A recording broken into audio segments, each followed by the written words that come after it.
Very nice people.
Before reciting the Srimad Bhagavatam, which is the varied means of conquest, would you first offer respectful obeisances unto His Supreme Personality of Godhead, unto Narayana Rishi, the supermost human being, unto Mother Saraswati, the Goddess of Learning, and unto Srila Vyasadeva, the author. Shinvatam Swakata Krishna, Shinvatam Sakata Krishna, Punya Shravana Kirtanaha, Punya Shravana Kirtanaha, Vidyantastohya Bhadrani, Vidyantasto Abhadrani, Vidunoti Suvritsatam, Vidunoti Suvritsatam. Shri Krishna, the personality of Godhead, who is the Paramatma, super soul in everyone's heart, and the benefactor of the truthful devotee, cleanses desire from material enjoyment from the heart of the devotee who has developed the urge to hear his messages, which are in themselves virtuous when properly heard and chanted. Nashta Prayeshu Bhadreshu, Nashta Prayeshu Bhadreshu, Nityam Bhagavata Sevaya, Nityam Bhagavata Sevaya, Bhagavati Uttamasloke, Bhagavati Uttamasloke, Bhaktir Bhavati Naistiki, Bhaktir Bhavati Naistiki. By regular attendance, he passes on the Bhagavatam, and by rendering of service to the pure devotee, all that is troublesome to the heart is almost completely destroyed, and loving service unto the personality of Godhead, who is praised with transcendental songs, is established as irrevocable fact. Good morning, everybody. Krishna. Sorry, I got here just in the nick of time. thought we were doing later than that. So we are on Canto 1, Chapter 18, right? 18. There's no footnote in here. 18, text 31.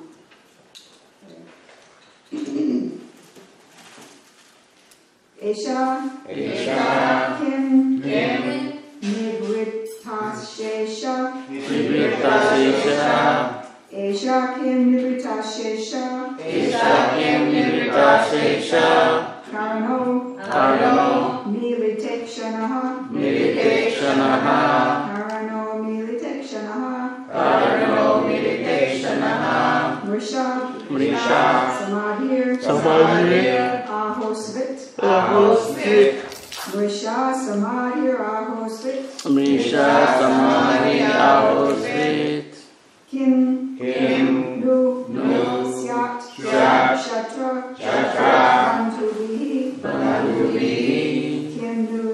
Shatra Bandhubihi Kim Nu Syat Shatra Bandhubihi Esha Kim Nivritasesha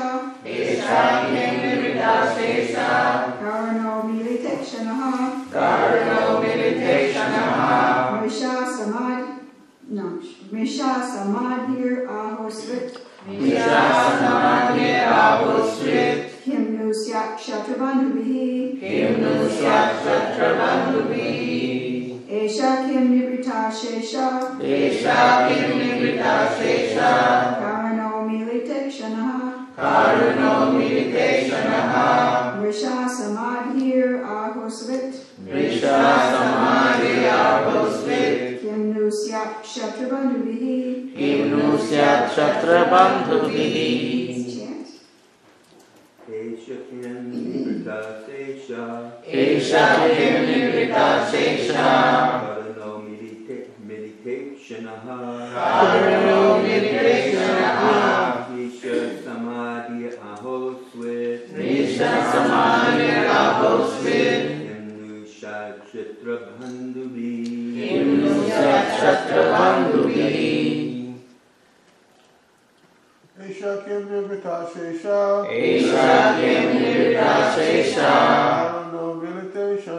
Karno Militekshanaha Mrisha Samadhir Ahosvit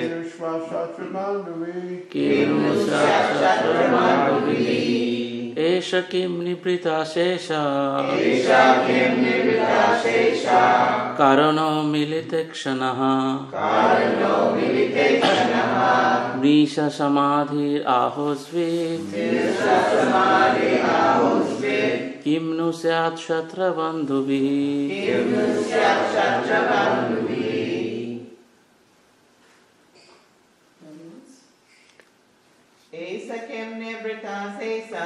Esha Kim Nivritasesha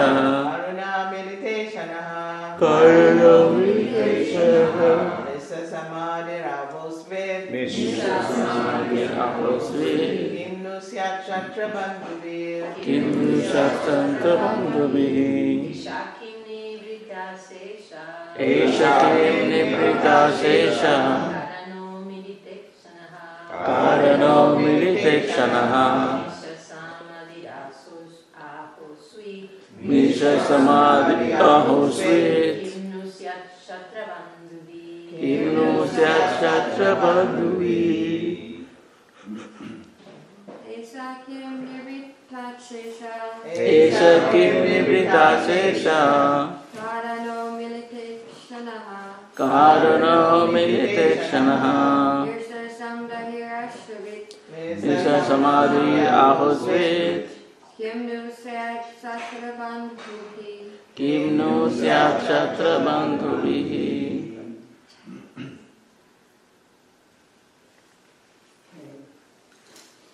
So it means Esha this Kim Weather Nibrita Ashesha meditative mood Karanaha senses Milita closed Ikshanaha, eyes, Mrisha, false, Samadhi, trance, Ahu, remains, wit, if it is so, hinder, nu, but, syat, maybe, Kshatrabandhuvi, by the lower Kshatriya. Translation and purport by Saranga A.C. Bhaktivedanta Swami Srila Prabhupada.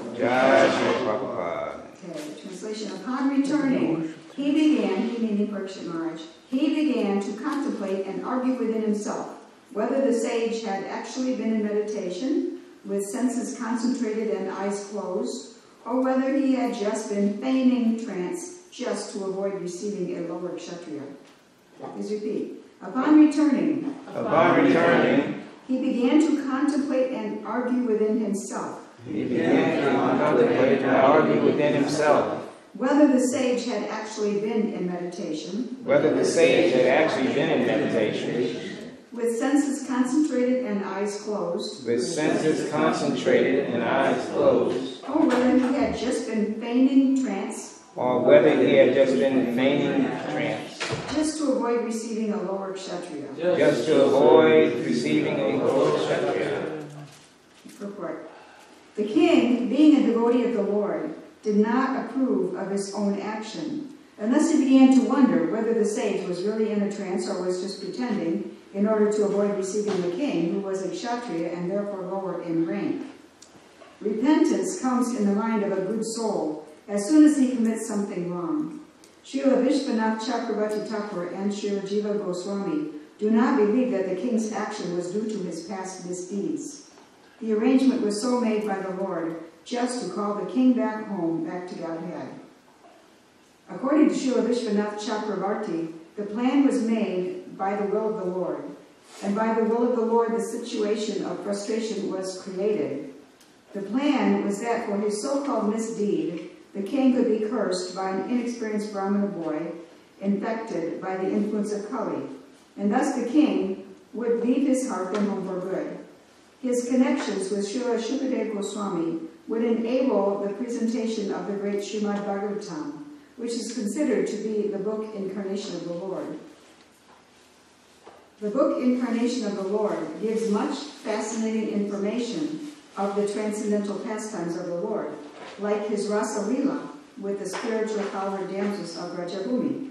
This specific pastime of the Lord has a special significance because anyone who properly learns about this particular pastime of the Lord will certainly be dissuaded from mundane sex desire and be placed on the path of sublime devotional service to the Lord.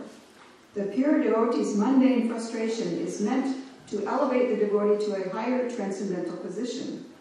By placing Arjuna and the Pandavas in frustration due to the intrigue of their cousin brothers, the prelude of the battle of Kurukshetra was created by the Lord. This was to incarnate the sound representative of the Lord Bhagavad Gita. So by placing King Parikshit in an awkward position, the incarnation of Srimad Bhagavatam was created by the will of the Lord.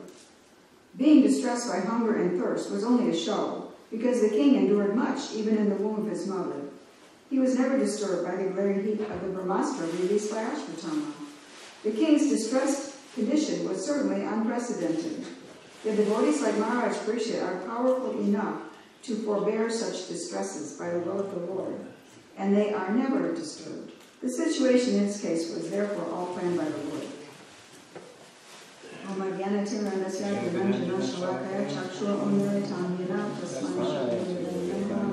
born in the darkness of ignorance, and my spiritual master opened my eyes with the full sight of knowledge.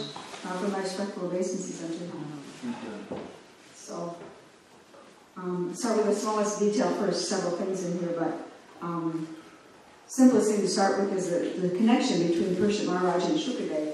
Not just that Shukadeva was the great saint, the sage that came, and Maharaj Parikshit was the great saintly king who asked him the perfect questions, but they're actually related, at least legally related, because I can calculate a little bit. Shukadeva is the great uncle of Parikshit Maharaj.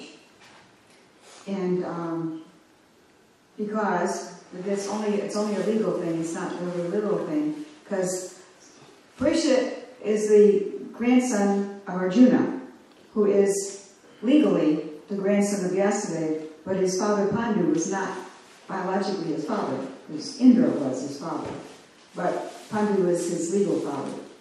So in that way, and then the son of Vyasadeva is Shukadeva Goswami. Now Shukadeva Goswami here is said to be 16 years old, but this is really interesting because when Krishna went to Mithila, the city of Mithila, to visit the king and the sage, the poor Brahman and the sage, who were both his devotees, and they both had that story where they simultaneously invited him, so he expanded. Well, he went with some sages, and the sages' names are listed, and Shukadeva was among them. And that was when Krishna was still on the planet, and this was, I don't know when it was, but it was obviously at least a few years or something before Krishna left. So, and then, let's see, it was sometime after that, Parikshit was born, I think. He was in the, it seems like in the line, no, because he was already, yeah, Parikshit Maharaj was born because after Krishna had left, they had the birth ceremony of Shukadeva, of Parikshit Maharaj. Getting tangled up. So, in years, I think Shukadeva Goswami is older than 16, but he could, the only way I can figure this, he must have been able to remain 16, because he just preferred to remain a 16-year-old boy. Because his father, Vyasadeva, grew up in a day, immediately, in fact. When he was born to Satyavati, when his father Parasara, talked Satyavati into giving him a son, it all happened in a day. And then the son was grown up and left with his father to go meditate. And that son was Vyasadeva. So he grew up within a few hours, from being conceived to young man. And Shukadeva Goswami was around a lot more years than 16, apparently, but he was 16. So I guess what do you call it? Chronological time is a little different from age in the sages. They can be what age they want to be, apparently. So anyway, it's kind of interesting to contemplate how that could be. But anyway, they are legally related. Shukadeva Goswami is legally, by Pandu's legal fatherhood to Arjuna, is his great uncle. So that's, we got the right number of greats. And this, I didn't draw it out, I did it in my mind, I should have put it on paper. But anyway, so they are actually related. And I don't know if they met each other before, but they're related. They certainly knew who each other were. So that was one interesting point to start with and get settled. And now we're talking about repentance. When a good soul, Prabhupada puts it, a good soul might not even be really a devotee, but maybe somebody who's morally caring, whatever. A good soul, or pure devotee, in this case, will immediately become uncomfortable after doing something wrong. Now, Parikshit Maharaj, a great pure devotee, still he was doing this thing where you try to rationalize and argue with yourself. And he was spending a little bit of time trying to rationalize and excuse himself. Well, he sure was in a trance. He sure looked like he was in a trance, but why didn't he even hear me? Or something like that. And he chose not to come out of his trance, or he was just arguing. So I was justified what I did, and he was arguing with him, trying to make himself feel bad, but it didn't work, of course, because he was really feeling bad about it. He thought he had done something wrong. So when the news came to him later on about the cursing, he was like relieved. Okay, I know I did something really bad, and I know what the punishment is, so I'll be ready. And he accepted. So whenever we do something that we find ourselves arguing within ourselves afterwards, that's a clue. Maybe we did something wrong. Maybe we should apologize to somebody or fix something that we did. So, sometimes we just hope nobody noticed. We hope we don't have to apologize. Well, maybe we can slide on this one. But usually when you start arguing within yourself, probably means you need to apologize to somebody. Because we will do this, we will, in the moment, think we're justified, and then afterwards be uncomfortable. And so we're trying to relieve that discomfort at first by trying to rationalize. That's what rationalization is mostly for, I guess, to relieve that discomfort of knowing that I probably did something wrong. So a good soul is somebody who knows what's right and wrong. We know what's right and wrong.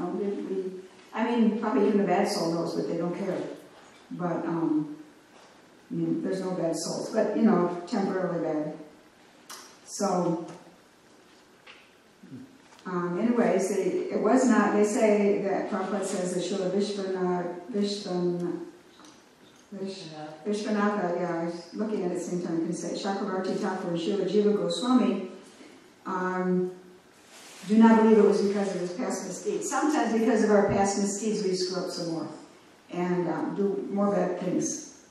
But actually, Krishna Maharaj didn't do bad things. He was always right and just and a strong devotee, well-trained, good character, always trying to seek the Lord and serve the Lord, and always in line with his great predecessors and his guidance from the Brahmanas, etc. So it was not because he did anything bad that he again did something bad. Whereas in our case, sometimes we've done bad things, and so we have bad karma, and then we get messed up in some situation where we do something bad again.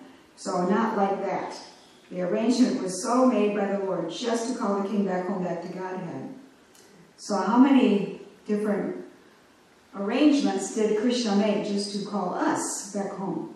I know in my case, I could possibly, if I had gone, I was an artist, I wanted to go to art school. If I had chosen to go to Detroit or Chicago, where they had art institutes, I might have run into the devotees way back then. I might have been initiated by Prabhupada. But I didn't. I chose to follow my boyfriend and go to a college in a town that didn't have an art institute and didn't have a very good art department. And so there I was, and kind of missed the action. And so when I had to go through some things that had to make some terms that weren't very good by normal standards, that were also kind of a characteristic of me. And somehow I ended up where I met a devotee, a brute devotee, but a devotee who had all the books. And so somehow I'm here. It was a really improbable series of events. But they happened. And so I can say, well, how rare it is somebody can get to become a devotee. And I did these things that were like maybe, I made some uncharacteristic turns because I was always kind of, well-behaved person. And then I made some uncharacteristic turns. And ended up here. So sometimes I look back and I feel sort of guilty about it, but then I think, well, how would I have been here? I didn't. So it was, I can say, maybe that was Krishna's arrangement, by hook or by crook, getting me and all of us to where we can run into the devotees somehow or get a book. So, anyways, I have to say it must be that Krishna wanted me here. I went through all that. So, and we're glad he did. Huh? And we're glad that he did. Oh. Thank you so much. Isn't it kind of like ongoing though? I mean, sure, he gave some special mercy, you got started, but you could have gave up at any time. Yeah, there was one in another direction. Yeah, well, once you start, Krishna keeps helping you. Yeah, Krishna keeps on making arrangements to help you. Someplace, maybe some philosophical weakness or a weakness or some kind of way. I'm not complete as a devotee, and Krishna sends somebody. And so somehow or other, Krishna keeps on helping us like that. Carrying what we lack. Carrying what we lack, yes. And arranging to give us what we lack in many cases. So then the rest of it is about how, is more of a bigger picture. Not just the first paragraph is the arrangement was so made by the Lord just to call the king back home, back to Godhead. Well, that word just doesn't mean that's the only reason. I mean, it means something a little different, because there are bigger reasons, because Krishna wanted the Bhagavatam spoken. And so that was a bigger reason for this whole thing. The whole war, the whole saving him in the womb so that he would seek the meeting with Kali to unleash Kali and in the world and then the Kali's influence on the Ramana boy and somebody's influence, somehow Krishna's influence, or Krishna used Kali's influence, or whatever it was, Krishna made this arrangement where Krishna would do this unprecedented thing. Why did this great pure devotee pick up a dead snake and put it on the sage's shoulder? What a weird, bad behavior, you know? Really, really a bad behavior. But he did it, and then he's rationalizing and everything. But why did he forget? Well, of course, from Krishna comes remembrance, knowledge, and forgetfulness. And so the main forgetfulness meant here is once we have the main forgetfulness, you know, our brains forget little things. But the main forgetfulness is forgetting Krishna. And so apparently, Krishna made some forgetfulness in Parikshit Maharaj, and he forgot about qualification. He forgot about his qualities that he has to maintain. He forgot about spiritual standards. He forgot to think of Krishna every moment. He forgot everything. He saw a dead snake and got and put it on the sage's shoulder. Very weird, bad behavior for him. So it's called unprecedented. So, but the bigger reason was so that the Bhagavatam could be spoken and attract all of us. This is Kali Yuga, and the Bhagavatam is now widely published, and anybody can buy it and read it. It's widely published out in the world, and we're trying to get more and more and more people to read it. Before it was more or less kind of a secret thing, only certain people would know, and now it's everybody. You don't have to be a devotee. You don't have to believe in God. We try to sell you a book and hope you read it. So it's widely dispersed and has intimate details, not too intimate for it, but the rasa dance. To understand the rasa dance, and when Prabhupada translated the 10th canto in the form of the Krishna book, he put in lots of explanations so you can hardly read it and get it wrong. So then you understand there's something higher than this mundane sex life and mundane things, ways we understand things. So then you desire something higher. It's made to attract us to Krishna. All those beautiful pastimes of Krishna to attract us. And so anyways, I was thinking about different kinds of unprecedented behaviors and situations. And we've talked about some lately. I thought of some more. One was the story of Giant Vichara. Gatekeepers in Vaikuntha. And here come these sages. Obviously, these sages, to get that far, to get to the door of Vaikuntha, they must be really special people. And the gatekeepers barred them. And these sages, these boy sages, cursed them. Why, curse the gatekeepers of Vaikuntha? So why did this dynamic happen? And in fact, the gatekeepers had recently offended Lakshmi by not allowing her to go to Narayan because he was resting or something. And they had offended her by that way. Well, why did they do that? So these odd situations happened because Krishna wanted a pastime. He wanted to come and have a good fight on the earth. He wanted to be a big demon and have a big fight, and probably more than just have a fight, because we pray to Lord Nrsimhadev for protection all the time. So he wanted to establish himself as a protector of the devotees. So this dynamic happened where this unprecedented dynamic happened where 4 saintly sages made it to the gate of Vaikuntha, and the gatekeepers wouldn't let them in, and they cursed the gatekeepers. Big unprecedented situation right there, but it was Krishna's plan. So that's one I thought of. One when there's other things like what do you think?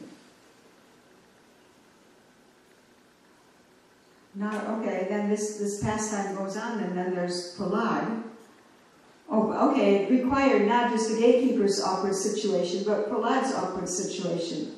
Because then Lord Nrsimhadev came to rescue Prahlad, and Prahlad had been in the womb when his mother was protected by Narada Muni.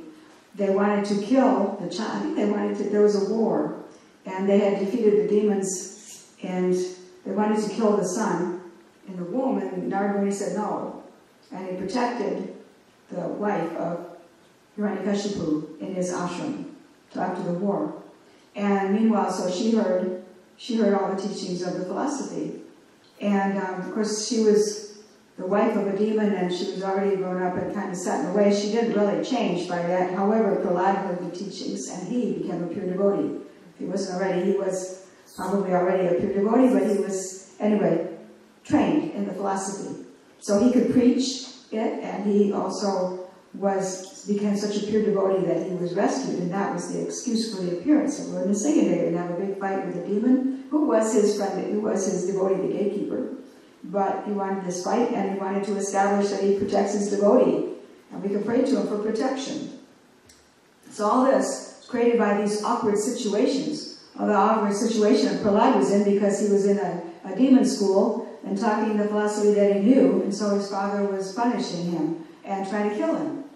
That's a pretty awkward situation, probably in a sense sort of unprecedented that such a star pupil and good son would be tortured and attempting to kill him by his demonic father so that he could be rescued by the Lord. So that's a whole lot of improbable situations so that Krishna could have his pastimes in the world and basically not just enjoy his pastimes, but also another way to call us to him and call us home.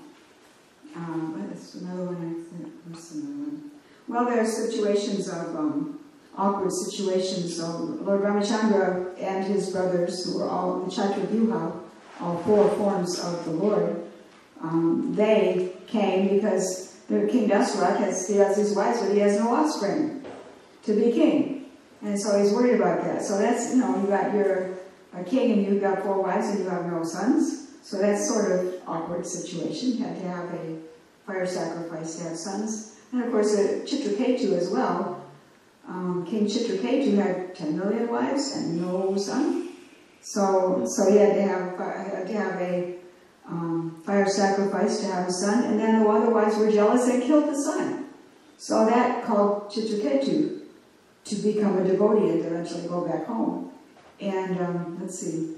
Oh, he was still somewhat attached. He was enjoying traveling around the universe, singing the glories of the Lord with pretty ladies, and came upon Lord Shiva and Parvati having some degree of an intimate moment surrounded by the sages in meditation. And he thought that was so funny.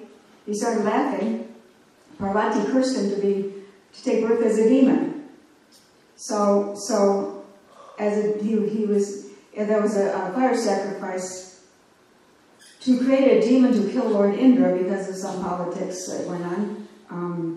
Something was mispronounced, and so it was a demon. They created a demon who would be killed by Indra. And that got Chitraketu finally surrendered all the way to go back to Godhead. So all these odd things that are arranged so that we can go back to Godhead. Either the mass of us in this huge scene of the Bhagavatam spread all over the world, or individuals. And Krishna does step in and make these special arrangements. That's all I can think of right now. And actually, Maharani wanted me to stop at 8:15 because she has a purpose. And then we can continue with questions and answers. So I have present for that. So I guess you're just going to hand out. Is it just you're just handing out? Should we continue if there's questions or comments? Maybe. Anybody have a question or comment? Is everybody distracted by getting presents? Question. Okay. Shiva cutting the head off of his son, that's arranged too. Oh, probably. And it's quite inappropriate to come in and see a little kid with a sword, and instead of subduing them, you say, I don't know, cut his head off. Yeah. And then he had to become Ganesh. Yeah, the elephant head. I got a vote. Oh, thank you. Don't get mad at me this time. It seems like all these amazing things happen also, there's so many reasons to attract our minds. Because it's not ordinary. And one of the things good in our topic is remembering. So we remember the pastimes of the Lord and His devotees, and in that way we make advancement. Yeah, it actually occurred to me just as you were talking, to attract our mind and also to give us lessons.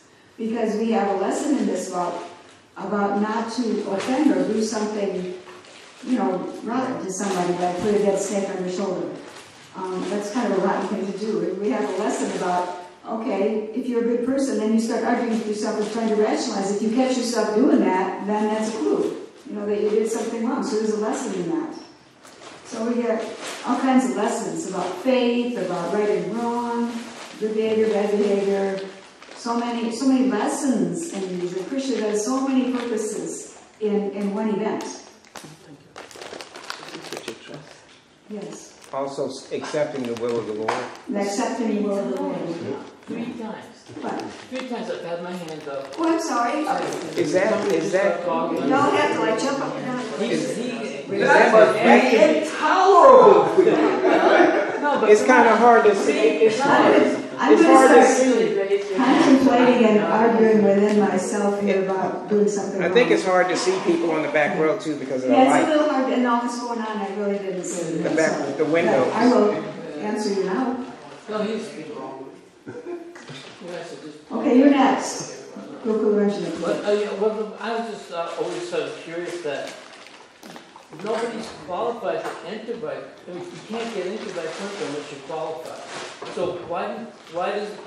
what's the need of having guards at Vishnu's temple? Why did Giant Vijay have to guard the gate? Because nobody's allowed to come in unless no one's allowed to enter Vaikuntha without being qualified. Well, maybe that's the allowing part. What? Maybe that is how they're allowed or not allowed. The gatekeepers, Krishna can do everything, but he engages us in all kinds of service. Right, so He can guard his own gates. even that is odd that he has. Well, he could guard his own gates, like he could create the world. Why does he have Lord Brahma? Yeah. Why does he have Lord Brahma? He could do it himself. Why does he have Indra? Yeah. So he can do it, but he likes to share. He likes to engage everybody in his service. But then maybe, if the Kumaras were impersonalists until they got there and smelled the aroma of the tulsi on Krishna's Lord's feet, then maybe the gatekeepers were doing the right thing, and maybe they weren't. I mean, we don't know really, but it was a dynamic that happened for Krishna's arrangement anyways. So, why did they sweep? Why did they sweep floors in spiritual world? I know there's no dirt, but they sweep floors anyways because they want to serve. So. How's that? Good answer. Does that work? Anybody else? I see a hand, but you're behind the pillar. Yes. So we can see that mainly it's teaching lessons, right? Yeah. It's about education. It's about a spiritual education, right? Well, that impacts annually, yeah. Yeah. But I was thinking like that because yesterday Jesse was talking about the gardening and all that, and what is the purpose and what Prabhupada wanted to teach the world. And you can see that everything is education. Mm-hmm. Everything, in the Srimad Bhagavatam is not for leisure, it's not for reading a story that is going to be very adventurous. And it is there because the adventure obviously is there, and like Mother said, to remember Krishna, to make an impression in our minds, But there is always a lesson to learn. Yes. But simultaneously, it's also for attracting us to Leela. Simultaneously, and ultimately, education, it's irrelevant in the spiritual world. Like in the spirit, I remember when I was really shocked to learn that Bhagavad Gita knowledge is only for the material world. What? Why? Because it tells us we're not the body. In the spiritual world, we are the body. So even transcendental knowledge that for us now is sort of thrilling and beautiful, and brings us closer to Krishna, ultimately, even education and transcendental knowledge become irrelevant in the face of participating in Leela. So when we go back there, we'll simply be participating in Leela, and who cares about knowledge? But, the Leela attraction is there too. It's always there, even behind the knowledge, and the knowledge is, they're always both there, in the material world, yeah. But what we are told is the soul is Sat Chit Ananda, Yeah, eternity, knowledge, and bliss. yes. That is our, who Yes. we have, so we have knowledge, we are knowledge. But we don't need knowledge of the material world. We don't need knowledge that we're different from the body when we get to the spiritual world. That part of knowledge is only for back here. We won't need it because we won't need a body. Because the body is just the soul grown up to full size. It's all soul. Yeah. There's no matter in the spiritual world. So a lot of our transcendental knowledge is distinguishing between matter and spirit. And we won't need that. Because there won't be any matter to distinguish from in the spiritual world. However, now we need it. And we need to keep talking about it. And we need to keep on having more and more education in it because it's a process to become detached. But it's not static either. In the spiritual world, everything's always evolving and growing. You get and more Yeah. and more and more bliss, Yeah. more and more Krishna's revealing more and more. So it's not static. Well, yeah, there's knowledge, but to know who we are and who is Krishna is ultimately what knowledge is. But in this world, there's like another aspect to know what is matter and what I am and what is Krishna. In the spiritual world, knowledge is the Satchidananda is just knowing who I am and who Krishna is. But can I just like Mother Jasoda, and she doesn't think that Krishna is Krishna. She thinks that's my son. That's true. Krishna is who Krishna is, he's my friend. Like that. They don't think that he's, and that's what he wants. Yeah. I mean, like Kunta, Yeah. they worship in own reverence. They think that's Vishnu, you know. But the cowherd boys, the parents, and the gopis, they just see him as their lover, their son. Yeah. Well, maybe that's the most important knowledge of Krishna, of who Krishna is, to know who he is in relationship with, for instance, me, rather than to know that he's God. Because to Krishna, being the cowherd boy in Goloka Vrindavan is higher and more important to him, more who he really is, than to be God. Exactly. That's exactly it. Is this a hand too? No. I was just thinking another aspect of it. Talking about the absolute. I mean, in the material world, we go and choose a movie. What do you want? Drama, romantic, history, documentary. In Krishna's pastimes, everything is there. Mm-hmm. In Mexico, we are very attached to the soap operas. I guess in the United States. Oh, soap opera. Americans are never attached to soap opera. What are you talking about? Of course, yes. In Mexico, they don't go to sleep without watching the last episode. So anyway, Krishna book, before you go to bed. I mean, everything is perfection in the spiritual. Yeah. That's what I mean, like Leela, knowledge is, Gyan is just to lead us to Leela. It's ultimate goal is Leela. But we need Gyan all along the way. Or we just become sentimental and get covered over by some confusion. Anybody else? Hey, thank you very much. All the rest of the show.